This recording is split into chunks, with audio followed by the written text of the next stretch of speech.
మీరు ఇంజనీరింగ్ చేశారా? జాబ్స్ కోసం సెర్చ్ చేస్తున్నారా? 3600 మందికి పైగా స్టూడెంట్స్ కి జాబ్స్ వచ్చేలా చేసిన code Gyan 100 days software course లో జాయిన్ అవ్వండి. మీ కెరియర్ ని బిల్డ్ చేసుకోండి.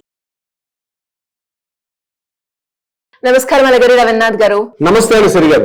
సార్, మనకున్న వ్యవసాయ భూమిని దాన్ని మార్చుకొని దాంట్లో ఇల్లు కట్టుకోవాలి అనుకున్నప్పుడు కావచ్చు, లేదు అక్కడ ఒక ఫంక్షన్ హాల్ పెట్టాలి, దానికి సంబంధించి ఏర్పాట్లు చేయాలి అన్నప్పుడు ఇలాంటి మనం ఏదైతే ఇంట్రెస్ట్ చూపిస్తామో, అంటే వ్యవసాయ భూమి కాకుండా నాన్ అగ్రికల్చర్ యాక్టివిటీస్ ఏవైతే ఉంటాయో దానికి సంబంధించి మనం చెయ్యాలి అన్నప్పుడు నాలా సర్టిఫికెట్ అనేది చాలా ఇంపార్టెంట్. అది ఉంటేనే మనం ఈ పనులు చేసుకోవడానికి ఉపయోగపడుతుంది అని చెప్తూ ఉన్నారు. అసలు ఈ నాలా సర్టిఫికెట్ అంటే ఏంటి, ఎవరైనా కూడా తీసుకోవాలి అంటే చట్ట ప్రకారంగా దీని ప్రొసీజర్ ఏ విధంగా ఉంటుంది, దానికి సంబంధించిన డీటెయిల్స్ ఏంటి సార్?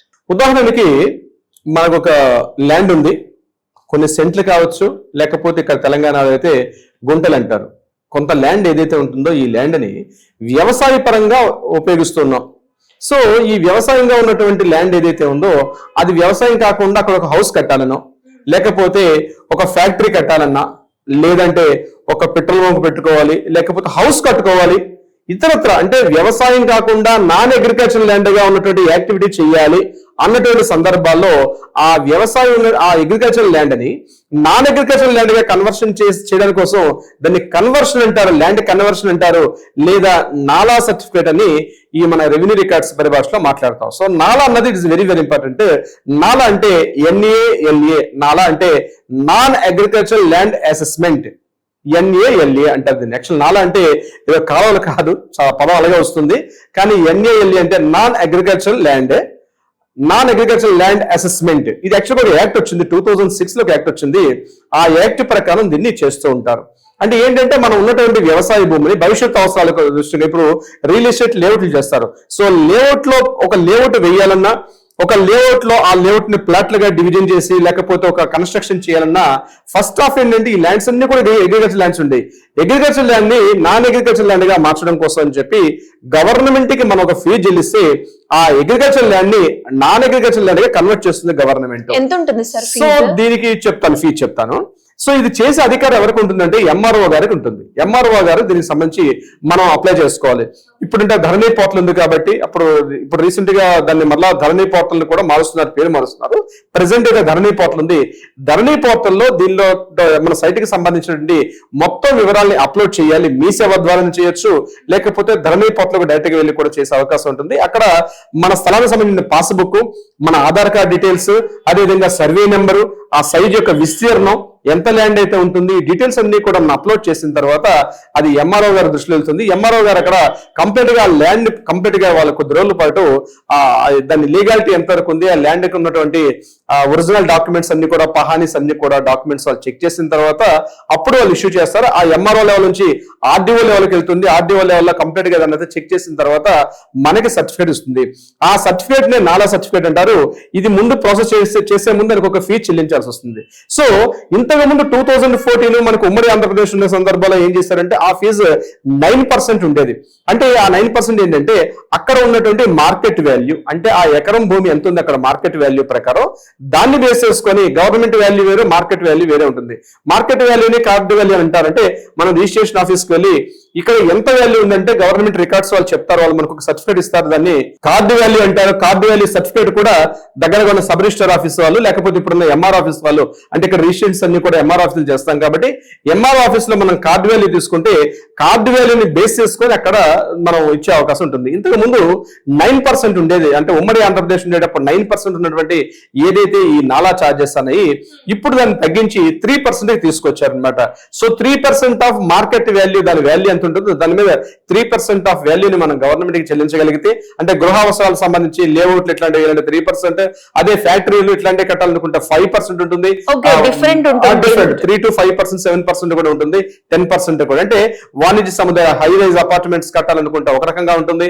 అట్లా కాకుండా కంప్లీట్ గా అక్కడ మనం ఒక పెట్రోల్ బంక్ తీసుకోవాలి, ఒక ఫంక్షన్ హాల్ కన్స్ట్రక్షన్ చేయాలి, లేకపోతే లేకపోతే ఇతరత్ర వాణిజ్య అవసరాలకు ఫ్యాక్టరీ పెట్టాలనుకుంటున్నాం, ఇట్లాంటి సందర్భాల్లో దానికి కూడా 3 to 7% వరకు కూడా డిఫరెంట్ సర్టిఫికేట్ డిఫరెంట్ గా ఉంటుంది. ఏ పర్పస్ మీద మనం తీసుకుంటాం అన్నది కూడా అక్కడ మెన్షన్ చేయాలి.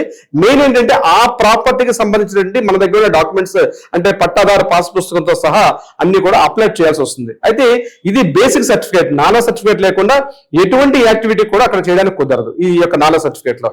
ఈ నాలా సర్టిఫికేట్ నుండి లొకేషన్ ఏరియాని బట్టి కూడా మారిపోతుంది. ఎంఆర్ఓ లెవెల్లో ఆర్డీఓలో దాన్ని పూర్తిగా పహానీస్ అని చెక్ చేసిన తర్వాత ఆ సర్టిఫికేట్ దాన్ని conversion certificate, land conversion certificate అంటారు, లేకపోతే నాలా సర్టిఫికేట్స్ అంటారు. యాక్చువల్ దీని ప్రకారం ఏంటంటే ఇది సుమారుగా 30 రోజుల నుంచి 60 రోజులు పడుతుంది ఈ యొక్క సర్టిఫికేట్ ఇష్యూ కావడం కోసం అని చెప్పి. అంటే మన దగ్గర ఒక ల్యాండ్ కొనుక్కుంటాం, ఆ ల్యాండ్ ని భవిష్యత్ అవసరాలు ఇంకా నేను కల్టివేషన్ చేయదలుచుకోవట్లేదు, ఇక్కడ అగ్రికల్చర్ ల్యాండ్ చేయట్లేదు, నేను యూజ్ చేయట్లేదు అంటే పొలం గానీ లేకపోతే ఒక పంట గానీ వేయకుండా ఆ పొలాన్ని నేను వేరే అవసరాల్లో వాడుకుంటాను అనుకున్న సందర్భాల్లో ఈ యొక్క certificate is the mandatory for everyone. ఎవరైనా ఇట్లాంటి యాక్టివిటీస్ ఒక లేఅవుట్ చేయాలన్నా, ఒక పెట్రోల్ బంక్ కట్టాలన్నా, ఒక ఫ్యాక్టరీ కట్టాలన్నా, ఇతరత్ర ఏదైనా వాణిజ్య అవసరాల నిమిత్తం ఏదైనా ఆ ల్యాండ్ ని యూజ్ చేసుకునేటప్పుడు ఆ ల్యాండ్ యూజ్ సర్టిఫికేట్ కింద ఈ నాలా చార్జెస్ అంటే కంపల్సరీ.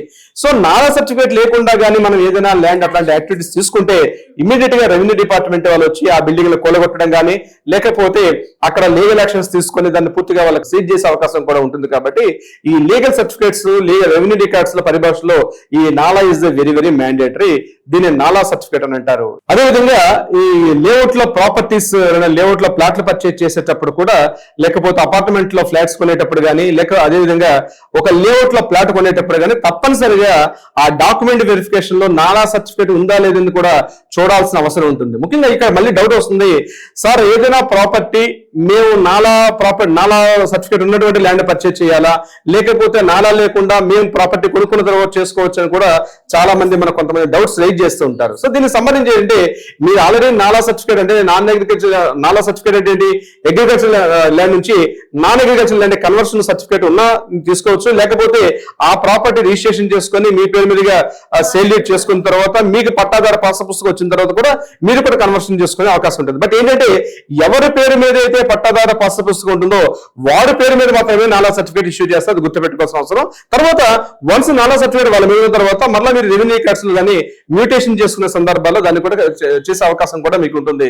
సిరి గారు సార్, మరి ఎవరికైనా కూడా ల్యాండ్ రిలేటెడ్ గా ఇలాంటి ఇష్యూస్ ఫేస్ చేస్తున్నప్పుడు వాళ్ళకి లీగల్ పరంగా వెళ్ళాలి అన్నప్పుడు మీ అప్రోచ్ కావాలి అంటే ఏ విధంగా మిమ్మల్ని అప్రోచ్ అయ్యే ఛాన్స్ ఉందంటారు సార్? తప్పనిసరిగా సిరి గారు కింద స్క్రోల్ అవుతున్న నెంబర్ ని కాంటాక్ట్ చేసిన, వాట్సాప్ లో డీటెయిల్స్ మెసేజ్ పెట్టినా, అట్లీస్ట్ కాల్ చేసే సందర్భం కొద్దిగా లిఫ్ట్ చేయకపోతే ఇమీడియట్ కింద వాట్సాప్ చేసి మీ డీటెయిల్స్, మీకు కొన్ని అవుట్లైన్స్ లో ఒక వాయిస్ కాల్ కానీ లేకపోతే మీ డీటెయిల్స్ కొద్దిగా పెట్టగలిగితే ఇమీడియట్ గా మన లీగల్ టీం వాళ్ళకి అప్రోచ్ అయ్యి మాట్లాడడం జరుగుతుంది. దానికి సంబంధించి ఎలా చేస్తే బాగుంటుంది, దాని డీటెయిల్స్ ఏంటంటే కొంత సలహా సంప్రదింపులు చేస్తారు. అదే కాకుండా న్యాయపరంగా ఏదైనా పరిష్కారం కావాలనుకుంటే వివాదాలు ఉన్నప్పుడు కూడా వాటికి కూడా సరైన పరిష్కారం చూపే దిశగా కూడా ప్రయత్నం చేస్తారు. శ్రీ గారు thank you sir, thank you so much. Thank you so much అండి.